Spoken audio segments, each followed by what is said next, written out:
Parole de vie.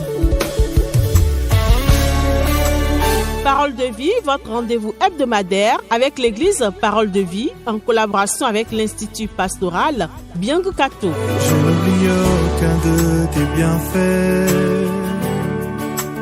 C'est tous les lundis de 21h à 21h30. Parole de vie, une émission pour découvrir les richesses de la parole de Dieu et recevoir la vie par la parole de Dieu dans vos maisons. Apprêtez-vous pour une demi-heure de paroles inspirantes, de conseils et de moments transformateurs. Préparez-vous à être touchés par la grâce et la sagesse de Dieu. C'est parti pour Parole de vie. Je n'oublie aucun de tes bienfaits. À chaque fois que j'y pense, mon cœur est rempli de paroles pour te louer.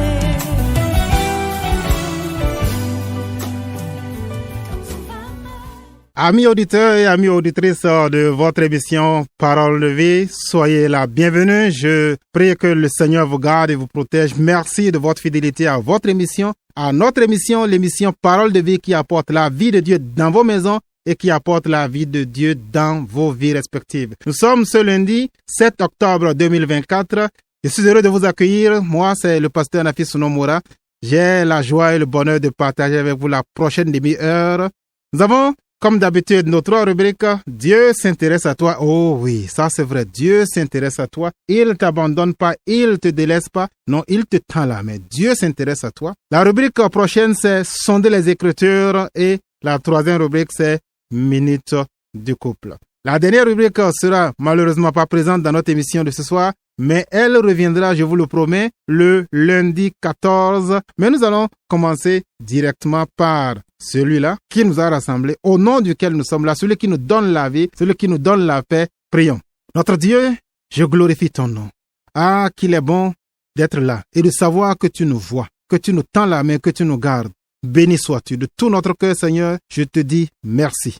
Merci pour les frères, pour les sœurs, pour ceux-là qui ne te connaissent pas aussi et qui sont là, partageant cette émission-là avec nous. Je te demande que ta grâce repose sur chacun d'entre eux et que ta vie entre dans leur maison, que ta vie les atteigne là où ils sont, dans l'activité qu'ils sont en train de mener, afin que tu sois là. Le Dieu qui a dit, je suis avec vous tous les jours jusqu'à la fin du monde. Béni soit ton nom. Merci encore pour ce que nous allons découvrir avec toi, ce que nous allons entendre de toi ce soir, que cela porte du fruit dans la vie de chaque auditeur et de chaque auditrice. Merci encore Seigneur, au nom de Jésus. Amen. Amen. Amen. Oui, nous sommes là encore, comme je vous l'ai dit, chers amis auditeurs et auditrices. C'est avec une joie renouvelée que je partage ce moment-là avec vous. Nous allons commencer sans tarder par la première rubrique « Dieu s'intéresse à toi ». Comme j'aime cette rubrique-là, j'aime tellement cette rubrique-là, parce que Dieu s'intéresse vraiment à nous. Nous ne sommes pas le fruit du hasard, non. Nous sommes une volonté réfléchie, pensée de Dieu, qui n'est pas indifférent à ce que nous avons vécu. Quel que soit ce qu'a été la journée, amis auditeurs, amis auditrices, il y a une chose que j'aimerais te dire. Relax. Dieu s'intéresse à toi. Et il a quelque chose qu'il aimerait te dire pour apaiser ton cœur et pour te soulager. C'est parti pour Dieu s'intéresse à toi.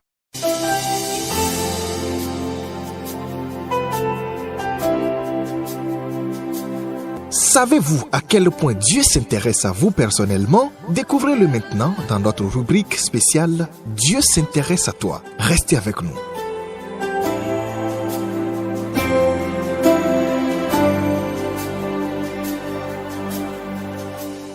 La semaine dernière, nous avons vu dans notre étude de l'évangile selon Jean au chapitre 8, l'histoire d'une femme à qui Dieu a fait miséricorde. Jésus, lui, a fait miséricorde. Elle avait été surprise en train de commettre le péché d'adultère. Et bien que ce péché-là méritait la mort par lapidation, oh, quelle mort douloureuse! Recevoir des coups de cailloux et de pierres jusqu'à ce que la mort s'en suive. Mais Dieu l'avait délivrée. Dieu lui a tendu la main et Dieu l'a sauvée et Dieu l'a rachetée. On avait vu cela. Dieu lui a pardonné et Dieu lui a dit, va et ne te pêche plus. Je ne te condamne pas moi non plus, va et ne pêche plus. Cette femme n'a pas rencontré Jésus par hasard. Et tu n'es pas là non plus ce soir par hasard.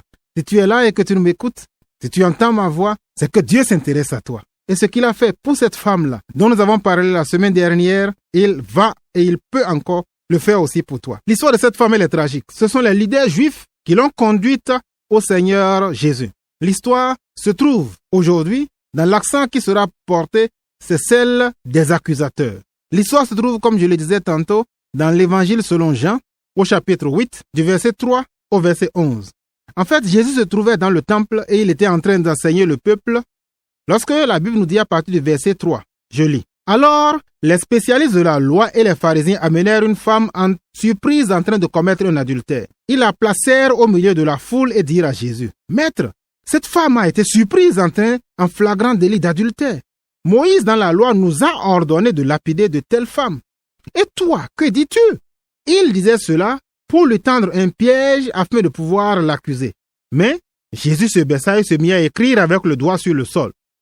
Comme il continuait à l'interroger, il se redressa et leur dit, « Que celui d'entre vous qui est sans péché jette le premier la pierre contre elle. » Puis il se baissa de nouveau et se remit à écrire sur le sol. Quand ils entendirent cela, accusés par leur conscience, ils se retirèrent un à un, à commencer par les plus âgés jusqu'au dernier. Jésus resta seul avec la femme qui était là au milieu. Alors il se redressa et ne voyant plus qu'elle, il lui dit, « Femme, où sont ceux qui t'accusaient?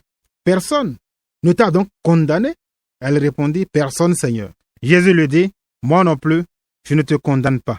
Vas-y et désormais ne pêche plus. » Ah, cette histoire-là, elle est vraiment tragique, mais en même temps, elle est très intéressante. En fait, lorsqu'on parle ici des spécialistes de la loi, au verset 3, et des pharisiens, ce sont des personnes qui sont très importantes dans la vie des Juifs. Ce sont eux qui avaient le leadership. Ce sont eux qui entendaient le message de Dieu. Ce sont eux qui pouvaient expliquer ce que la loi demandait. Donc, ce n'étaient pas des personnes qui étaient inutiles, non, au contraire. C'était des personnages importants dans la vie de l'Église, en son temps, dans la vie du peuple juif, en son temps. C'est grâce à eux que Israël pouvait comprendre ce que Dieu voulait et que Israël pouvait faire ce que Dieu voulait. C'est grâce à ces spécialistes de la loi que Israël savait également ce que Dieu ne voulait pas et que Israël pouvait écouter et éviter ce que Dieu ne voulait pas. Ils sont nécessaires, ils sont indispensables. Mais ce que nous voyons que ces gens-là font ici, ce n'est pas quelque chose que je souhaite que vous fassiez. Parce que la Bible nous dit qu'ils prirent cette femme-là et la placèrent au milieu de la foule. En fait, personne ne nous dit dans ce passage-là que Jean nous a dit comment est-ce qu'ils ont su que la femme était en train de commettre l'adultère. On nous dit simplement, au niveau de ce verset-là, le verset 4, ils ont juste amené la femme qui a été surprise en train de commettre l'adultère. Est-ce que c'est la population qui les a informés? Est-ce que ce sont les gens qui sont allés leur dire, on ne sait pas? Mais ce n'est pas ce qui est important. C'est que ce qu'ils ont su est quelque chose qui est vrai. Le péché était confirmé. Mais ce qu'ils ont fait et que je trouve qui n'était pas décent, qui n'était pas encourageant, c'est qu'ils ont pris cette femme-là et ils ont mis la femme au milieu de la foule. L'intention de l'humilier, l'intention de l'accuser, mais pire, l'intention d'accuser Jésus. Le verset 6 nous dit, ils disent, Moïse dans sa loi nous a ordonné. Moïse a-t-il dit d'humilier les gens? Moïse a-t-il dit de tendre un piège à celui qui est le Fils de Dieu afin de pouvoir l'accuser? Oui, ces hommes-là étaient en train de faire leur travail, mais ils cherchaient à humilier, ils cherchaient à accuser. Frère, cher ami, toi qui m'écoutes, ne les imite pas. Ne sois pas parmi ceux-là qui vont accuser les autres. Ne sois pas parmi ceux-là qui vont humilier les autres, qui vont leur faire honte. Oui, ce que cette femme-là a fait, c'était un péché. Je ne dis pas qu'il faut tolérer le péché, ni même qu'il faut accepter le péché. Ce n'est pas de ce dont il est question.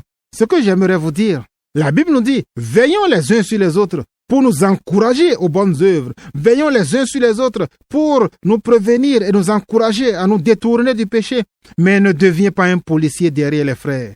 Ne deviens pas une policière derrière les sœurs. Non, ce n'est pas le rôle que le Seigneur nous a confié. Ce n'est pas la mission qu'il nous a donnée. Ce n'est pas le travail auquel il nous appelle. Il nous demande de nous encourager aux bonnes œuvres. Que si tu vois ton frère qui est en train de pécher et que tu le reprends et qu'il abandonne son péché, tu as sauvé ton frère. Lorsque tu pointes le doigt sur la personne, lorsque tu apprends que quelqu'un a commis une faute, et au lieu d'aller voir la personne, tu en parles autour de toi, tu deviens comme ces accusateurs spécialistes de la loi, tu deviens comme ces accusateurs pharisiens. Et je te prie, frère, ton intention, elle est peut-être bonne, mais va voir la personne qui a commis la faute. Va voir la personne qui a commis l'iniquité. Va voir la personne qui a commis le mal. Et dis-lui, mon frère, ma sœur, cher ami, ce que tu fais là, n'est pas bon. Ce que tu fais là ne glorifie pas Dieu. Mais ne prends pas la transgression de quelqu'un pour en faire ton sujet de commérage. Ne prends pas la transgression de quelqu'un pour en faire le sujet dont les gens vont débattre autour de toi. Cela, Dieu ne l'a pas demandé. Cela, Dieu ne bénit pas cela. Et c'est la raison pour laquelle, lorsqu'ils s'y sont venus et que la femme avait commis certes ce péché-là, Jésus n'a pas réagi. Il s'est juste baissé et il s'est mis à écrire sur le sol. La tristesse, il y en a deux par rapport au péché. Il y a la tristesse qui est causée en nous, que la Bible appelle la tristesse selon Dieu, qui nous conduit à la repentance. Mais il y a également la tristesse du monde, la tristesse qui est causée par la condamnation, qui amène le découragement, qui amène même certains à se retirer des églises, qui amène certains à ne plus mettre pied dans une communauté chrétienne. Pourquoi? Parce qu'elles ont été humiliées, parce qu'elles ont été rabaissées. Et même lorsque après elles arrêtent de faire ce péché-là, ce handicap-là reste sur leur vie. Jésus n'a pas voulu céder à cela. Il s'est baissé et il s'est mis à écrire sur le sol. Sois comme Jésus. Ne sois pas comme les accusateurs. Sois comme Jésus. Ne sois pas comme les accusateurs. Parce que la Bible nous dit ensuite, au niveau du verset 7, ils ont accusé comme Jésus n'a pas réagi. Ils ont continué par dire, mais Jésus, regarde la femme, regarde comment est-ce qu'elle a fait, regarde le frère, regarde le responsable du groupe musical, regarde la sœur, elle a commis tel vol, et telle personne a détourné telle chose, et ce n'est que du commérage. Ils continuaient par interroger Jésus pour dire, on va lui lancer la pierre ou pas? Ne sois pas accusateur. Ce n'est pas la mission à laquelle le Seigneur nous a appelés, non, ne sois pas accusateur. Ce que je trouve qui est formidable dans ce que Jésus a fait, c'est que c'est juste une seule phrase qu'il a utilisée pour leur répondre. Il leur dit, au niveau du verset 7, que celui d'entre vous qui est sans péché jette le premier la pierre contre elle. Amis auditeurs, amis auditrices, toi qui es là et qui vois le frère ou la sœur ou l'ami qui a commis la faute et le péché, ce n'est pas que tu as inventé, le Seigneur te pose la même question ce soir. Toi qui aimes humilier les gens, toi qui aimes condamner les gens, toi qui aimes critiquer, toi qui veux toujours montrer la faute des autres, si tu es sans faute, comme l'a dit le Seigneur Jésus, si tu es sans péché, jette le premier alors la pierre. Si nous sommes conscients que nous avons du péché, si nous sommes conscients que nous avons des transgressions comme ces hommes-là, alors faisons preuve de miséricorde et de grâce. Jésus dira ailleurs dans un autre passage dans les évangiles, pourquoi vois-tu la brindille qui est dans l'œil de ton ami et ne vois-tu pas la poutre qui est dans ton œil? Il dit, hypocrite, enlève d'abord la poutre, le bois qui est dans ton œil, alors tu pourras voir clairement et enlever la brindille qui est dans l'œil de l'autre. Chacun d'entre nous, nous sommes là et nous sommes conscients de nos transgressions. Et c'est ça que le Seigneur veut dire ici. Non pas qu'il demande de tolérer le péché, mais d'aborder le péché dans le sens de gagner le frère, d'aborder le péché dans le sens de restaurer le frère, pas de l'humilier. Et c'est pourquoi ils ont été accusés par leur conscience. Leur conscience les a accusés parce qu'ils ont su qu'ils étaient partiaux. Ils ont fait preuve de partialité. La Bible n'a pas demandé de condamner, de lapider seulement la femme, où donc se trouvait l'homme avec lequel elle avait commis l'adultère. Leur conscience leur a montré qu'eux-mêmes, ils étaient pécheurs. Oui, elle avait commis l'adultère, mais eux, ils étaient partiaux. Eux, ils étaient menteurs. Eux, ils n'exerçaient pas le ministère comme Dieu le leur avait demandé. Et c'est pourquoi, un à un, la Bible nous dit qu'ils se sont mis tous à se retirer. Ne te retire pas parce que tu aurais mal agi, non. Reste focalisé sur ce que Dieu a fait. Et il te tendra la main, il te sauvera, il te rachètera. Que nous tirons-nous comme leçon? Je trouve ici que c'est vraiment une histoire édifiante. Les accusateurs accusés, ça aurait fait un bon titre. Les accusateurs accusés, oui, ils sont venus pour accuser. Et qu'est-ce que le Seigneur leur a fait? Le Seigneur a laissé leur propre conscience, comme le dit le verset 9, les accuser par eux-mêmes. Ils ont pointé le doigt contre la femme pour dire, regarde, il a volé, regarde, il a commis l'adultère, il est insoumis, il est rebelle. Mais lorsque le Seigneur leur a parlé, le Seigneur leur a montré leur propre faute. Même le souverain sacrificateur dans l'Ancien Testament ne devait pas être méchant parce qu'il offrait des sacrifices pour ses propres péchés. Attention, pour conclure, j'aimerais rappeler ceci. Le Seigneur n'encourage pas le péché, mais ne soit pas un accusateur, ni un condamnateur. Heureux ceux qui font de miséricorde, le Seigneur l'a dit dans Matthieu chapitre 5, parce qu'on leur fera miséricorde. On te jugera, souviens-toi, de la mesure dont tu te seras servi pour juger, c'est elle qu'on utilisera pour te juger. Alors sois miséricordieux. Lorsque tu vois un frère commettre le péché, ne condamne pas. Ne détruis pas quelqu'un par ta condamnation. Ne décourage pas un autre par ton excès de zèle. Jésus a dit, je ne suis pas venu pour condamner, mais je suis venu pour sauver le monde. J'aimerais prier. Seigneur, je prie pour les frères et sœurs qui sont là et qui ont cette tendance-là à condamner. Fais grâce. Fais-leur la grâce, Seigneur éternel, afin que par ta sagesse, ils changent. Au lieu de devenir des accusateurs accusés, au contraire qu'ils soient des frères qui encouragent d'autres personnes à abandonner le péché. Quant à nous qui sommes les responsables, les leaders dans nos assemblées, rappelle-nous, même lorsque nous exerçons la discipline, à ne pas chercher l'humiliation, à ne pas chercher à faire un exemple, mais comme Jésus, dire à la personne qui est repentante et qui reconnaît sa faute, je ne te condamne pas non plus, va et ne pêche plus. À vous qui êtes condamnés, j'aimerais vous dire, Jésus vous l'a dit, je ne te condamne pas non plus, va et ne pêche plus. Sois béni. Au nom de Jésus, Amen. Sans transition, nous allons passer à notre deuxième rubrique de ce jour, la rubrique Sonder les Écritures. Je vous avais annoncé la semaine passée un passage. Nous passons maintenant à ce passage-là, Sonder les Écritures. Sondez les Écritures, écoutez, méditez et se laissez transformer par la parole vivante et puissante de notre Seigneur. Bienvenue dans Sondez les Écritures.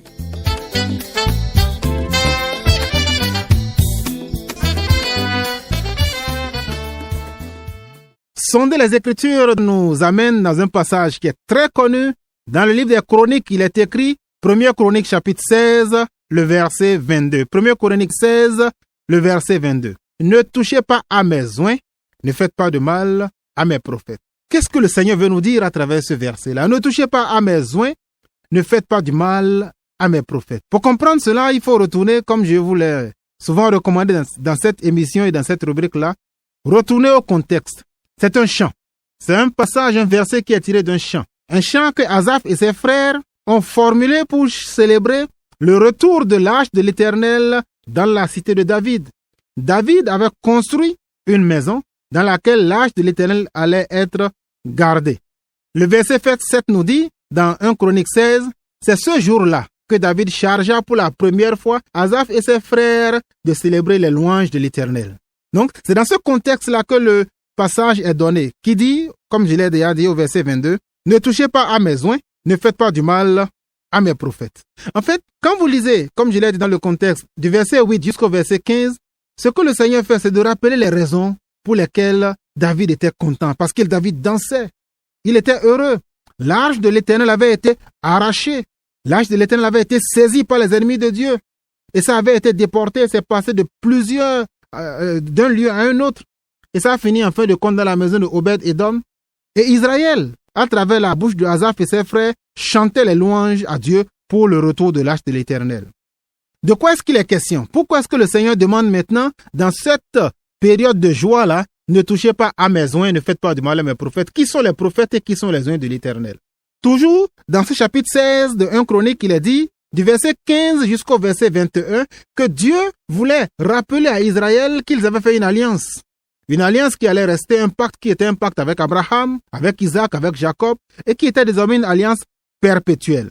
Verset 18. Dieu a dit, je te donnerai le pays de Canaan, c'est l'héritage qui vous est attribué. Ils étaient alors peu nombreux, verset 19, très peu nombreux et étrangers dans le pays. Ils erraient, verset 20, d'une nation à l'autre et d'un royaume vers un autre. Le verset 21 est formidable. Mais bien qu'ils étaient peu nombreux, le verset 21 nous dit, il n'a laissé personne les opprimer, il a puni des rois à cause d'eux. Dieu garde ses enfants. Dieu garde son peuple Israël au milieu des attaques des ennemis. Il dit, il a puni des rois à cause d'eux. Il a puni des serviteurs, des gens comme Pharaon, il les a sanctionnés afin de préserver la vie de son peuple. Donc lorsque la Bible nous dit ici au niveau du verset 22, ne touchez pas à mes oins, ne faites pas du mal à mes prophètes, ce passage-là, Dieu était en train de menacer ceux-là qui étaient les adversaires du peuple d'Israël. Dieu leur disait, j'ai puni au verset 21, j'ai puni des rois à cause du peuple d'Israël. Donc les oins dont il est question ici, ce n'était pas un homme. Les oins de l'Éternel, ce n'étaient pas les serviteurs de Dieu. Les oins de l'Éternel dont on parle dans 1 Chronique 16, 22, ce n'étaient pas les leaders chrétiens. Les oins dont on parle, c'était Israël en tant que nation. Le verset 19 et le verset 20 le disent clairement, ils étaient fort peu nombreux, très peu nombreux et étrangers dans le pays de Canaan. Et Dieu dit aux enfants d'Israël, ainsi que l'arche avait été saisie, j'ai puni ces rois. Il y en a qui ont été frappés d'hémorroïdes. Il y en a qui ont été frappés d'infertilité. Pourquoi? Parce que Dieu a dit au verset 21, il a promis, je n'ai laissé personne opprimer mon peuple Israël, j'ai puni des rois à cause d'eux.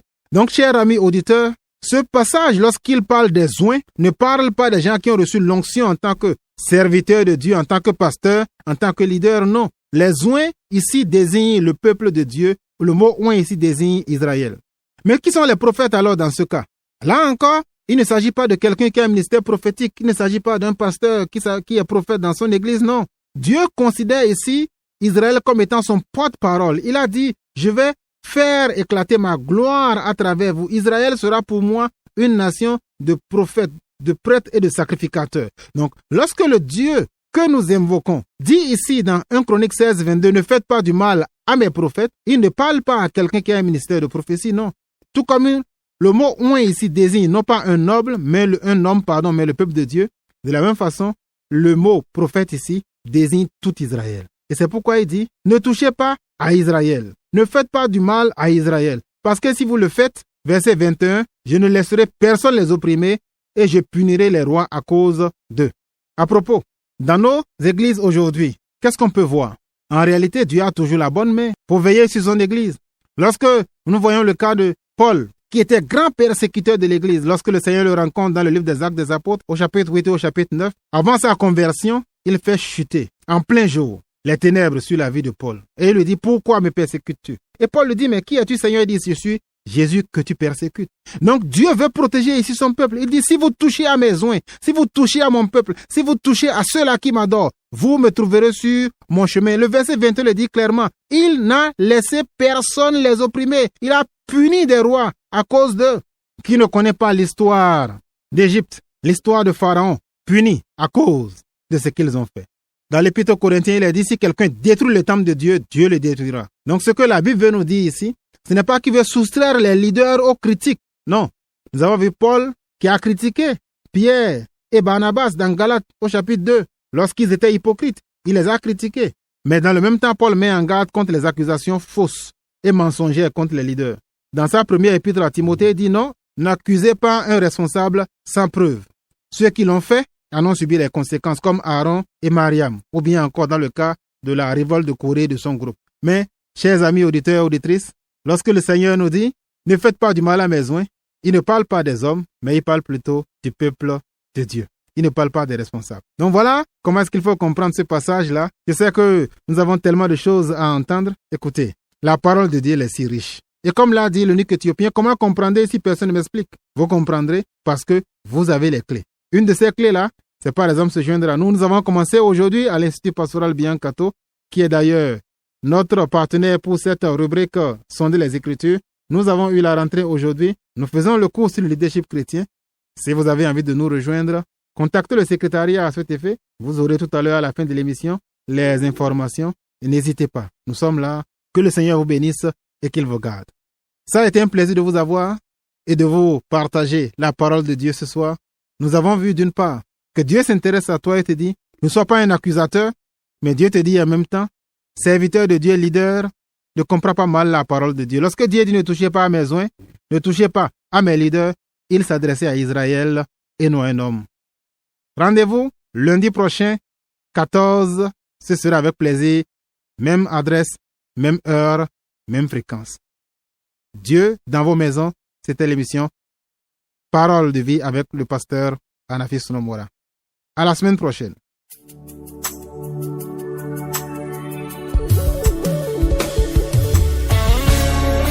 C'est ainsi que se termine votre émission Parole de vie. Merci de nous avoir écoutés. Nous espérons que vous avez été édifiés et inspirés. Rendez-vous lundi prochain à la même heure sur votre radio, Radio Maranatha, la 103.1 FM. Pour toute question ou pour plus d'informations, appelez-nous au +229 65 21 99 99 ou +229 94 57 85 85. De paroles pour te louer.